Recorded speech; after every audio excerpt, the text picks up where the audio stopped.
he was in a distressful situation that, guess what, Ken?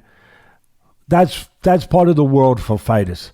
At one point or another, you're going to be in that world.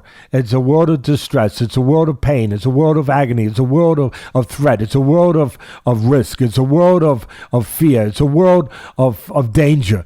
It's a world that you might not ever be the same again. Yeah, that's the reality. That's the reality. And listen, I'm not knocking anybody for stopping it. The fighter, I'm not. Get that clear, people. I'm not knocking a corner. You're looking out for your fighter. If that's what they felt, they don't have an x-ray machine, so in the corner, last I checked. So, but if that's what they felt, obviously they're not going to stop it unless the fighter's going along with it. Get that clear. Get that clear. I've been in this business 45 years. Billy Joe painted himself into a corner by talking all that, a proud fighting man, traveler. I'm a gypsy. I'm willing to die in there. I'm willing to die, but I will not fight with a broken orbital bone. That's too much for me. Apparently, the broken eye trumps death. That's too much to answer the bell. And listen, I'm not a fighter. I don't get paid to get punched in the face, so I'm not trying to be critical of this guy. I admire everything what they do. They're physically tough guys. But when you sign up for this, you're a world champion. You're fighting on this level. You're expected to answer the bell. You're going to get punched in the face. You might get cut. You're expected to fight through that. On the rare occasions when guys don't, it becomes a huge topic. And to this date, as we've talked about on the show before, Roberto Duran can't be mentioned without mention of the No Mas fight. It will haunt him forever. And I have a feeling that this is going to be Billy Joe's signature fight, and this is never going to go away. And it's much more painful to live with this than to continue with the damaged eye. What'd you think? All right, listen, the argument, I didn't want to interrupt you, and I didn't.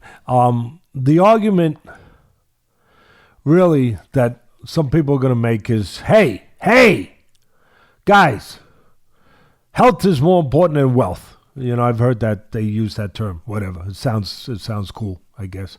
And we're not just talking about the moment. We're talking about maybe if you go on and it's a broken orbital, maybe he becomes blind. Maybe you're doing permanent damage. Maybe his career is destroyed because he fought the rest of those rounds instead of not fighting and, surviving and fighting another day, or quitting and fighting. I hate to use that word, but it is what it is. He did at the end, whether you like it or not, whether he was right or wrong. We're not arguing that right now. We're not arguing that. Get that clear. People, get the cotton out of your ears. Understand. We're not arguing right now. What we're saying is there's no getting around that he made a decision to say, no, I'm not going on. Okay? He made a decision to let his corner do that. Now, you could argue that it's the right decision for him, that his health is more important, that if he went on, it turns out maybe a bone would have went somewhere else into the retina. We don't know. We're making these fantastic,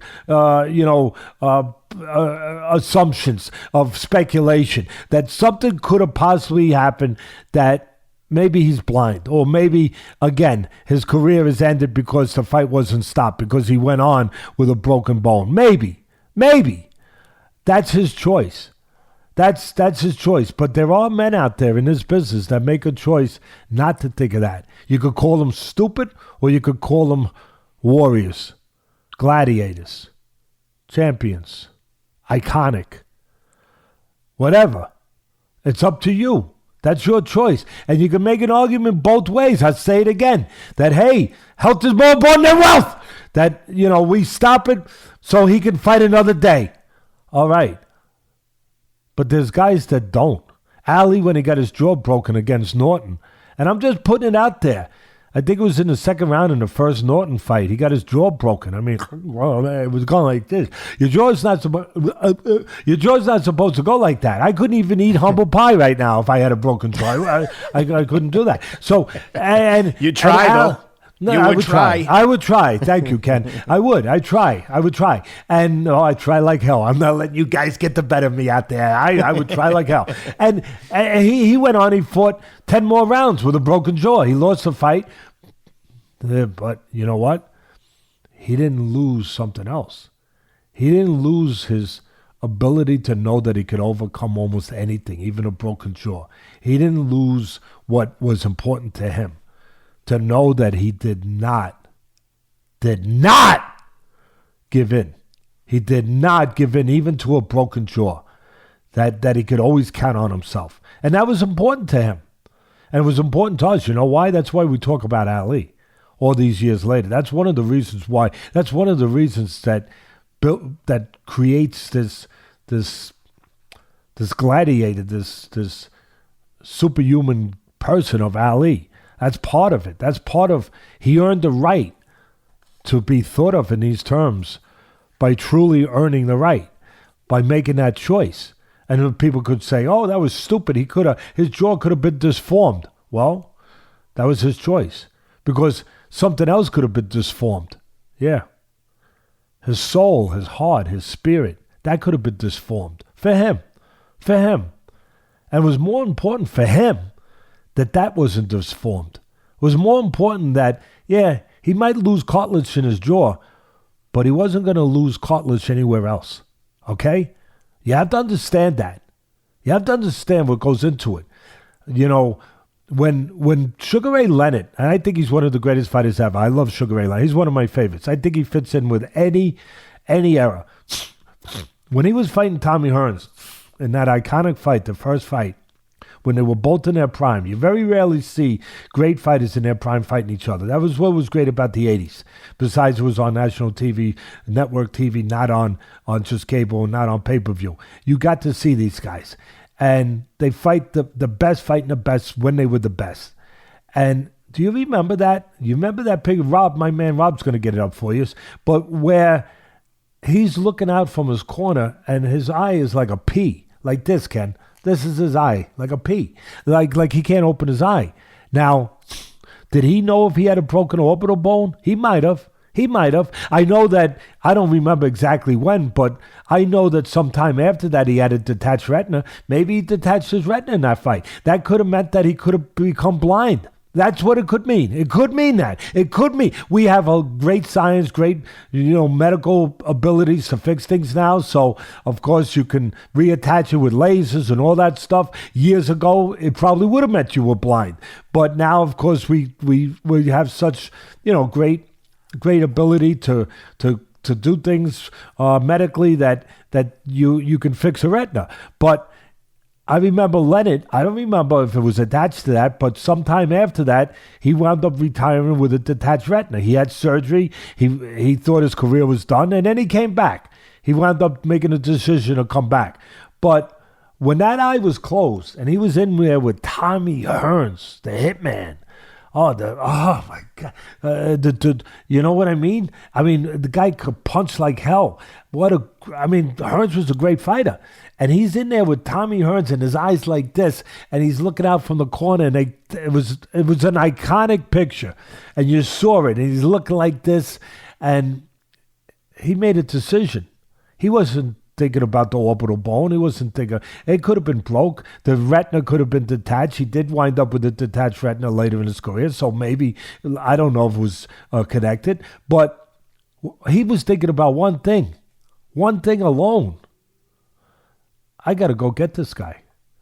I got to behave like a fighter. I got to behave like a champion. Nothing is more important. Now, some people could say that's foolish. You could be blind, or you could do something where you could die. Yeah, but you know what their answer would be? I'll die on my terms.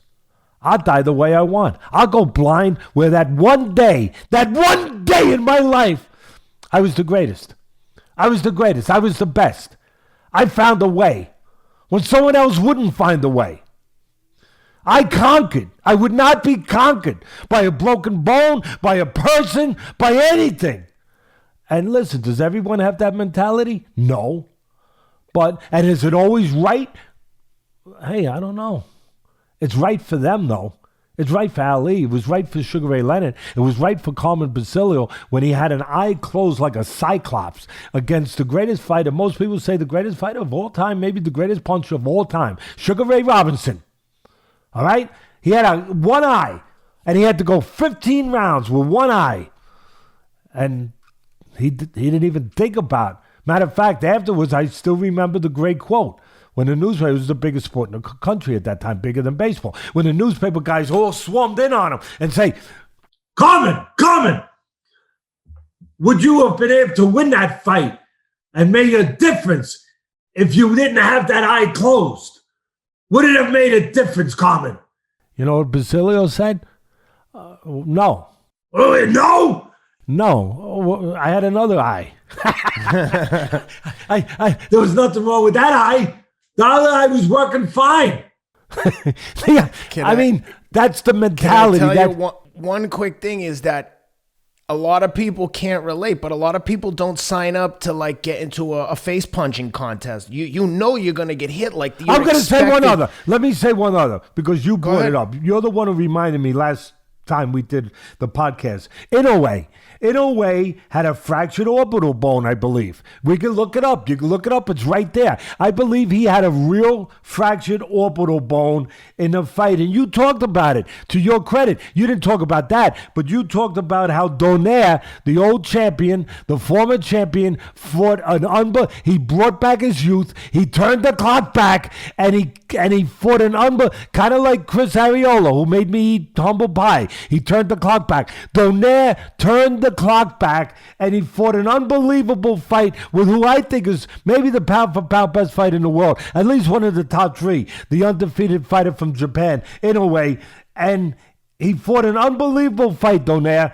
And Inoue, if I'm correct, it turned out multiple fractures. There it is. Exhibit A, Exhibit B, Exhibit C. I rest my case. No, but listen, I understand again. That doesn't mean that's right for everybody. But that was right for Inoue. That was right for Inoue because for Inoue, anything less than finding a way to win is a loss. It's a loss personally. Like, you didn't find a way? You stopped because your eye was closed? You stopped because your eye was swollen? No, because that's part of what these fighters sign up for. That's part of the code. That's part of the understanding. That's part of the definition in their Webster's. Maybe not the regular Webster's dictionary, but in their Webster's, you look it up. Fighter, someone who overcomes, someone who finds a way. Conquer or be conquered. That's part of the deal. That's what it's not just about fighter, guy who throws a jab straight, a guy who throws a right hand and pivots on his right foot to shift his weight into the punch and not lose his balance. Fake that. No, that's not the definition in their mind. Fighter, somebody who finds a way where others may not. Somebody who will bring a lantern of light into a dark place where there had never been light before. Bang! That's them. That's them. They don't care if they gotta freaking get sticks and rub the sticks together to make that light. But they're gonna go into that dark place and they're gonna bring light into that dark place. Not knowing what's there. Only knowing one thing. They gotta go there. They gotta go there. Because something demands that they go there. That they find a way. They don't betray that code. And I'm just saying, listen, this is a strong podcast. This is what we do. And it got stronger than I thought it might get. But I thought we might get here. And listen, Billy Joe didn't bring that lantern to that dark place. He didn't go into that dark place. And again, that's his choice. It was Inoue's choice with fractured orbital bones to go into that place. That was his choice.